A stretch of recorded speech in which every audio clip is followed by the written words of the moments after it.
The Latinas in Leadership honorees are a group of women beyond extraordinary.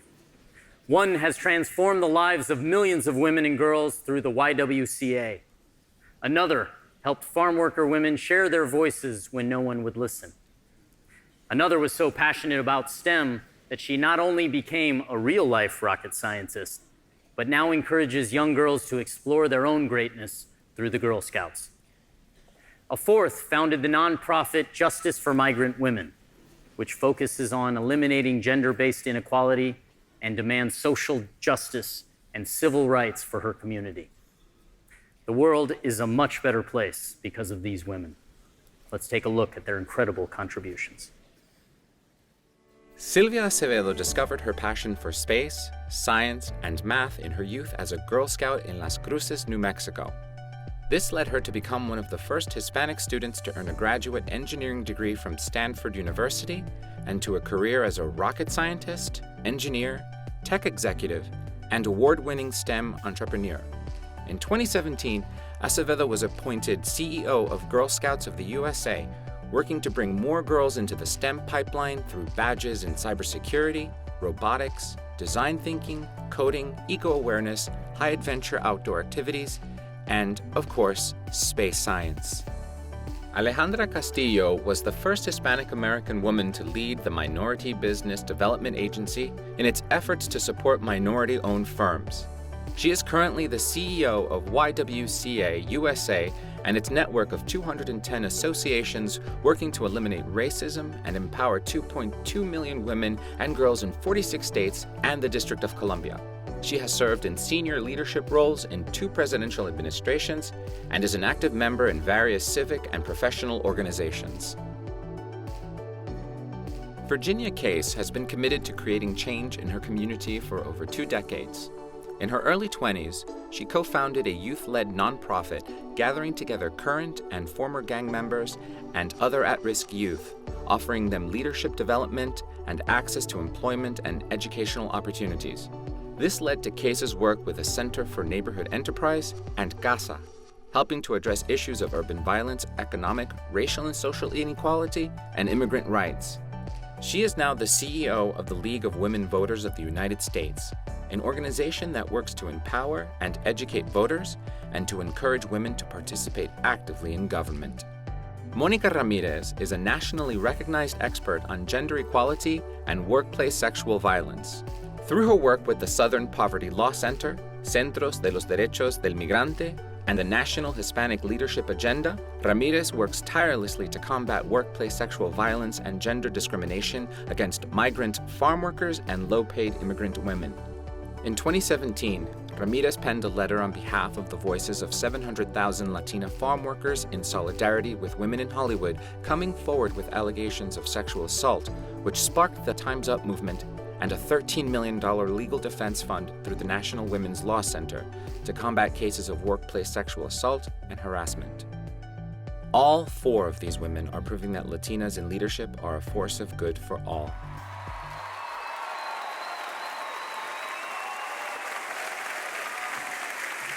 To present the Latinas in Leadership Award, please welcome to the stage James Beard Award-winning chef and TV host of Pati's Mexican Table, Pati Yinich. Thank you so much. I'm so proud to present this award to a remarkable group of women. Growing up, the people that did our current jobs weren't like us. We've had to forge through preconceived and often incorrect notions of what we are supposed to be doing as not only women, but as Latinas, who we are, what we look like, what we eat. Thankfully, the Latina spirit is resilient and determined. When we want to do something, we truly cannot be stopped, and my husband is here to attest to that. And so it is my great honor to share the stage with Latinas who are equally and brilliantly blazing a trail so that future generations can point to someone who is like them and think, I can do that too. Welcome to the table, ladies. Please put your hands together for Sylvia Acevedo, Alejandra Castillo, Virginia Cas, and Mónica Ramirez.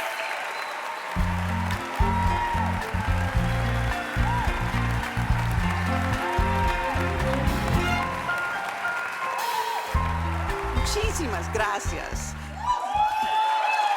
Thank you to the Hispanic Heritage Awards. Thank you to the sponsors and the Kennedy Center as well. This is an amazing honor, and it's to be with all of these great honorees. It's really, truly, truly an amazing moment for myself. You know, I grew up in poverty on a dirt street in Las Cruces, New Mexico. And in fact, we lived in a neighborhood that was so poor that the last meningitis epidemic in America swept through our neighborhood. But because of wonderful organizations like Head Start, the Public Library, and Girl Scouts, it's the reason I'm standing here today. They all offered me formative experiences that were incredibly pivotal in my life. And now I have the great opportunity within Girl Scouts to open up the doors of opportunity like those organizations opened up the door of opportunity for me. Did you know almost every female astronaut that was in space was a Girl Scout?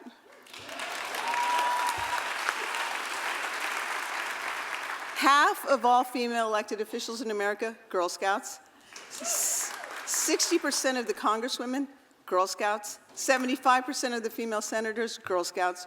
All 3 female secretaries of state, Girl Scouts. And because they gave me the fundamental tools and skills to be successful, just like all those other amazing women as well.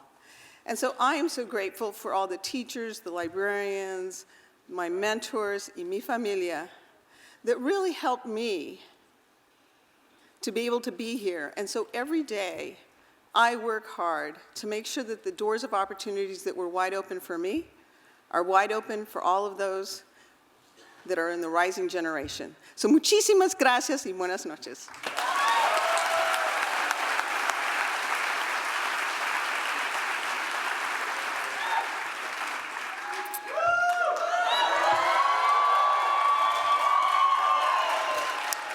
Muy buenas noches.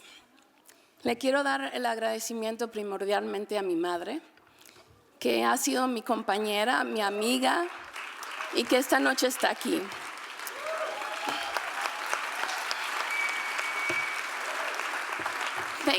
Thank you, Hispanic Heritage Foundation, for this great recognition. I stand before you humbled and full of gratitude to be among these amazing damas, mujeronas, energizing, fearless, trailblazing Latinas. I have the privilege of representing the YWCA USA.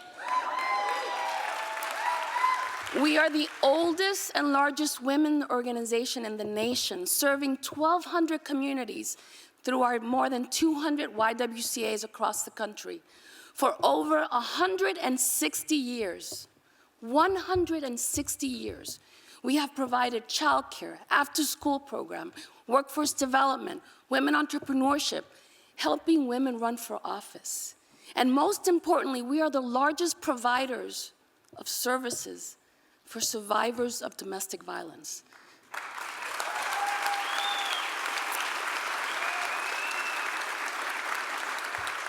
So we like to say that not all YWCAs have pools, but we help women when they feel like they're drowning. We are the safe place where women come when their bodies and souls are hurt and tired, when their minds need rest and restoration. Our sisterhood uplifts and empowers women. And by lifting and empower women, we also empower our community. Because that's what women do. We get up and do the work. We make things better, not just for us, but for future generation. I stand in partnership with Girl Scout League of Women Voters, Justice for Women. Not only do we call on Mother Earth, on Lady Liberty, on Lady Justice to remind us what we hold so true and sacred, but we are calling on you. We call on you to make sure that we stand up and we are counted, to be counted in the next census, to make our voices heard. To make our voices heard in the next election, and to demand environmental justice to help heal our planet.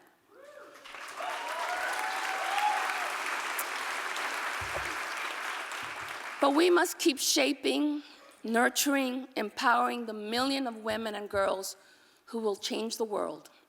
The YWCA's mission is simple and clear: eliminating racism, empowering women, promoting peace, justice, freedom, and dignity for all. So let's do this together. Thank you.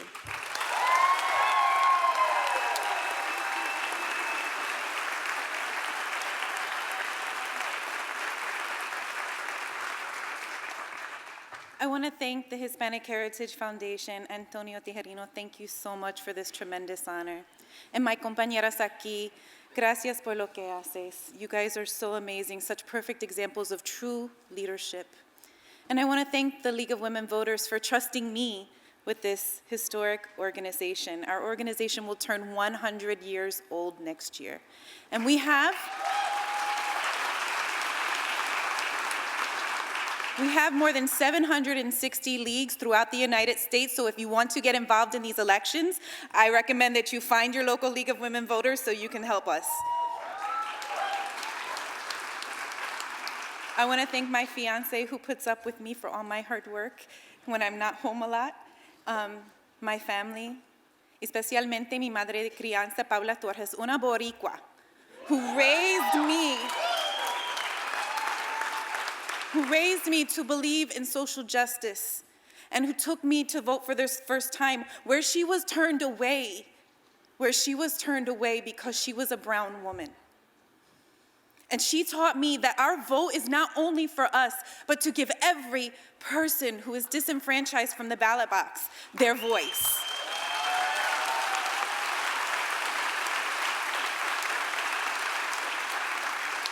Every undocumented immigrant in this country, every person who is incarcerated, every person living in Puerto Rico, Washington, D.C., the U.S. Virgin Islands, and every other territory whose voice is not heard because they don't have fair representation.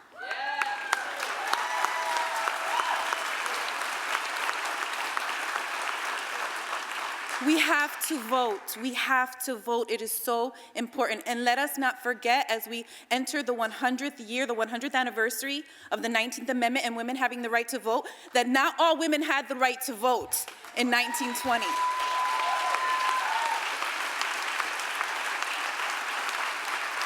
Black women, brown women, Asian women, Native American women were not granted the right to vote fully until 1965 with the Voting Rights Act. Which is why we are also fighting to restore the Voting Rights Act, to make sure that every single person's vote is counted and everybody is represented at the ballot box. So that's why I'm also asking all of you tonight to please not forget to vote, because it is our power, and we have the power to change this entire country with our vote. Thank you so much. Gracias. Buenas noches.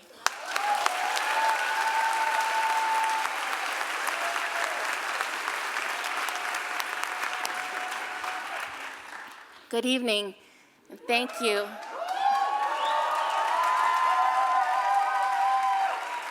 Thank you to my hermano, Tony, and the entire Hispanic Heritage Foundation familia, and their familias who make the work possible by supporting the great mission of the organization. I'm so honored to be here, to be among the Latinas who are representing all of the Latinas in this country, who are hustling every day and bringing the best we've got every day forward. I'm really so humbled to also be among the other awardees who are presented awards tonight. I'm the daughter and granddaughter of migrant farm workers. And that is where I always start my story, because if it weren't for my great-grandparents and my grandparents and my parents who crisscrossed this country picking the fruits and vegetables that we eat and taught us what it meant to be resilient and strong, and to be hard workers, and to believe that we could have and be anything that we want to be in this world, I wouldn't be in front of you today.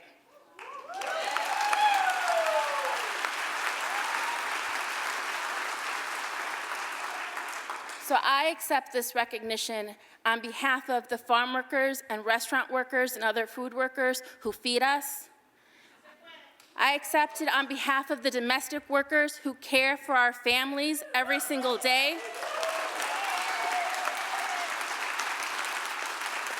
The housekeepers, the janitors, the groundskeepers who tend buildings like this one, and offices and other places where we do our work and do our business. If it weren't for these less visible workers, none of our work would be possible.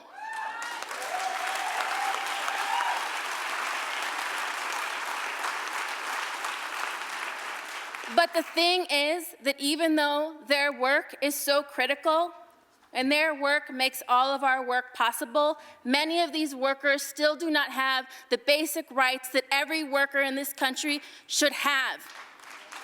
And that is not right. And none of us can rest until we win rights for all workers, because all work and all workers are valuable.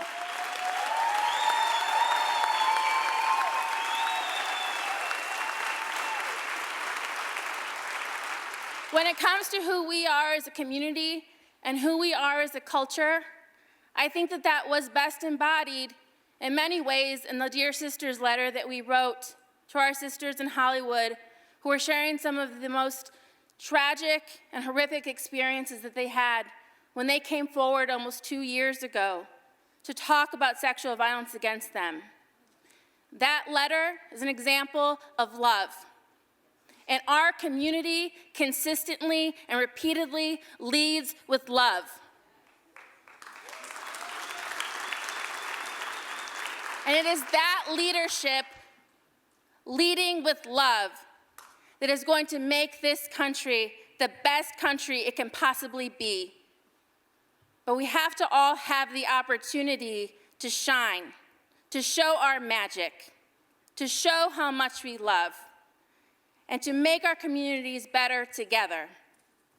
And that won't be possible until the least visible worker and the most marginalized person among us is centered. So I ask you, my friends, to join me as we lift up the most marginalized and the least visible and all of their power, because it is their power that will truly help us win. And we will win with love, and we will create the world of our dreams if we do it together by ensuring that those workers who we don't see or hear enough from are at the center. Thank you.